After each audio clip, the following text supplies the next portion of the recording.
Dans le cadre de la 15e édition de la Biennale, l'ambassade de l'Italie à Dakar, en collaboration avec l'Institut culturel italien de Dakar Plateau, ont organisé ce mercredi 27 novembre 2024 une conférence sur l'histoire et le défi du design italien. Entrant dans l'exposition Souvenirs d'Italie animée par le professeur Lotti, cette exposition vise à montrer des possibilités de collaboration entre le design sénégalais et le design italien. À en croire Madame la directrice de l'Institut culturel italien de Dakar Plateau, Serena Chincagrana, au micro Pape Samba Traoré. Nous sommes ici dans les nouveaux sièges de l'Institut à Plateau, Dakar,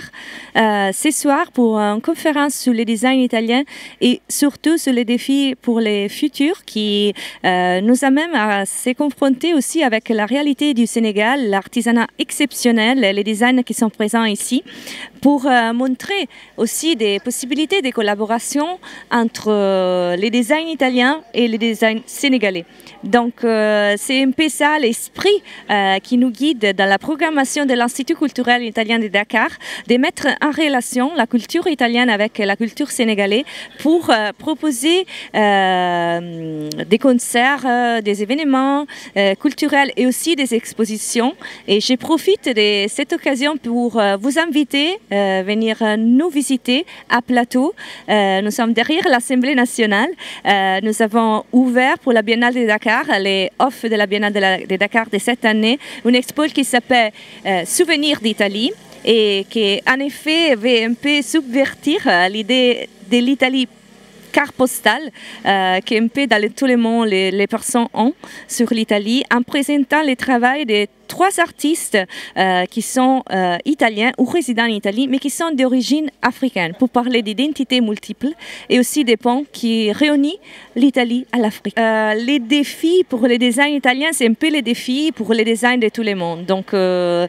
c'est confronté avec l'actualité. Donc les besoins des personnes, donc de projeter des objets, mais aussi des vêtements, de la mode qui représentent l'actualité, la contemporanéité de notre société,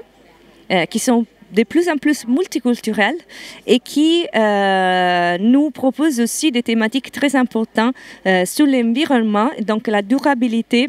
des objets, des vêtements, des choses qui ont projet et qui ont consomme. Je pense que notre présence ici, de l'ambassade, surtout de l'attaché scientifique qui collabore avec tous les mondes universités du Sénégal et de l'Italie pour créer des relations, des partenariats, aussi pour la formation de haut niveau dans différents domaines, pas seulement culturels mais aussi scientifiques. Et je pense vraiment que de réussir à engager les étudiants sur des événements comme celui-ci peut donner un peu la possibilité de se confronter à des réalités qui sont différentes et qui n'est pas évident et pas facile de rejoindre d'ici. Je pense que en général, tous les travaux que l'ambassade de l'Institut culturel italien font au Sénégal, c'est vraiment un travail de mettre en connexion, de créer des ponts et aussi d'arriver à proposer des événements qui ne sont pas seulement les conférences de ce soir, mais des cycles d'événements qui vont amener les personnes à vraiment se plonger dans plusieurs sujets qui sont toujours liés à notre réalité et notre société contemporaine qui semble être loin, mais qui ne sont pas trop loin. Après les éclairages de Mme Serena Chincagrana, M. Egenio Kavala, chargé des affaires scientifiques à l'ambassade d'Italie au Sénégal, rebondit sur l'objet de cette rencontre, revient sur le système économique italien qui est basé sur les petites entreprises, revient sur les défis de la durabilité, revient sur le problème de l'économie circulaire qui est d'ailleurs majeur, et enfin sur la réutilisation des produits. Ce soir, on était à l'Institut italien de culture pour une soirée organisée par l'Institut même et l'ambassade d'Italie qui regardait le design italien, l'histoire du design italien et les défis qu'il y a pour le futur. On a parlé de design durable, de design dans le passé, dans le design dans le futur. et le professeur Giuseppe Lotti de l'Université de Florence nous a fait faire un excursus dans les derniers siècles du design italien, un design qui est très connu dans tout le monde, soit pour le design industriel, pour la mode, pour tout ce qui concerne la fourniture dans les maisons. Donc, le professeur Lotti nous a même montré comment on peut exploiter la culture, la tradition, le savoir-faire de pays pour produire des produits de design et pour les exploiter et faire de l'économie, du business pour tout le monde. Oui, l'objet de la conférence était de montrer quelle était l'histoire du design italien, parce qu'il y a pas mal, le professeur nous a montré de produits qui ont été dessinés par des architectes, des designers italiens il y a longtemps, mais qui après ils n'ont pas trouvé, c'était pas le moment. On a fait l'exemple d'une petite voiture italienne de l'année 50-60, le dernier siècle, une petite voiture qui a été, on peut dire, copiée par la nouvelle Smart. Mais à ce temps-là, on n'avait pas de problème de consommation de carburant, on n'avait pas de problème d'espace de parking. Et donc, il n'a pas eu le succès qu'il a eu la Smart dans les dernières années pour des problèmes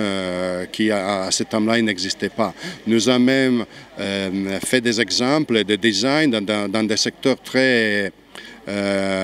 inattendus, comme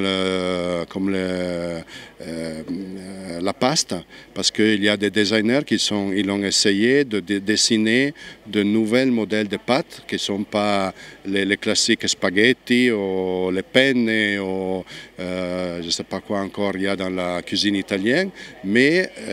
des produits destinés à la cuisine qui étaient fonctionnels, c'est-à-dire qu'il était capable d'avoir du goût et d'être capable de recueillir la sauce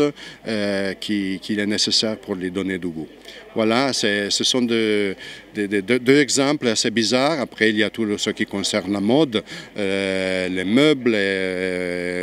l'industrie, parce qu'on ne doit pas oublier que l'Italie, c'est un pays où il y a beaucoup de constructeurs de voitures de luxe, la Ferrari, Maserati et encore d'autres, donc qui sont basés, bien sûr, sur les performances, mais sur le design. Donc, il a trouvé dans le monde une très grande place pour le design, qui la plupart des parts ils viennent des architectes, des designers qui viennent de la culture italienne. Bon, les défis, le professeur Lotti l'a bien expliqué, le défi, c'est la durabilité. C'est les problèmes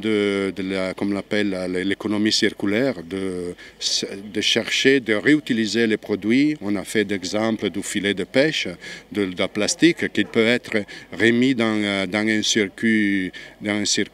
de utilisation, dans de différentes utilisations assez bizarres peut-être, assez loin de l'origine, mais qui donnent la possibilité de l'utiliser, de réutiliser, donc de ne pas le jeter dans